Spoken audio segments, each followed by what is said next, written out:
রমজান মাসে ভোগ্যপণ্যের দাম সহনীয় রাখতে শুল্ক কর কমানোর মতো বেশ কিছু উদ্যোগ গ্রহণ করেছে সরকার। এর ফলে রোজার আগে খেজুরের দাম বাড়েনি, যা সাধারণ মানুষের মধ্যে স্বস্তির সূচনা করে। তবে রমজানের প্রথম দিনে দেখা যায় হঠাৎ বেড়ে গেছে প্রায় সব ধরনের খেজুরের দাম। বাজারে সবচেয়ে কম দামে বিক্রি হওয়া জাহেদি খেজুরের দাম 20 থেকে 40 টাকা বেড়ে এখন 280 থেকে 300 টাকায় বিক্রি হচ্ছে। নিম্নবিত্ত খেটে খাওয়া মানুষের জন্য এই খেজুরের চাহিদা বরাবরের মতোই বেশি।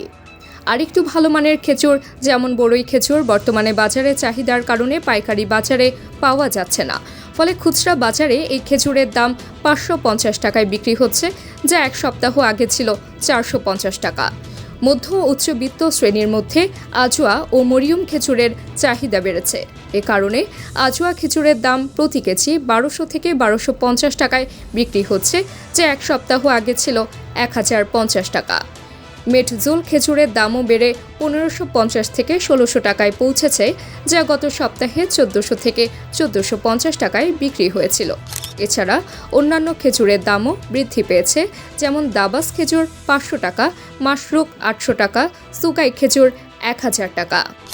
খেজুরের দাম বেড়ে যাওয়ায় ক্রেতাদের মধ্যে অসন্তোষ দেখা দিয়েছে। তারা প্রশ্ন তুলছেন, সরকার তো শুল্ক কর কমিয়ে দিয়েছে, তাহলে কেন কেজি প্রতি খেজুরের দাম এত বাড়ল? এতে প্রতীয়মান হয় যে সরকারের উদ্যোগ সত্ত্বেও বাজারে সিন্ডিকেটের প্রভাব ক্রেতাদের জন্য সমস্যার সৃষ্টি করছে।